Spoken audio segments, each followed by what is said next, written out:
செயல்படணுங்கிறது தான் ஆசை. ஏன் ஆசைப்படக்கூடாது? இல்லை, உங்கள் பிள்ளை 100 வருஷம் வாழணும்னு நீங்கள் ஆசைப்பட மாட்டீங்களா?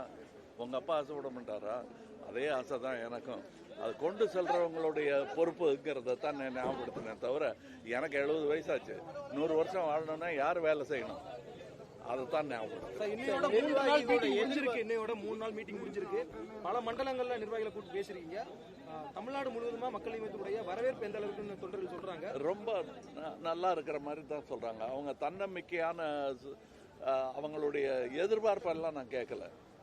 எது நடக்கும்னு சொல்லுங்க, எது நடக்காதுன்னு சொல்லுங்க, நான் ஏத்துக்கிறேன்னு சொன்னதுல நல்ல ஒரு பிரகாசமான ஒரு இதைத்தான் சொல்லியிருக்காங்க.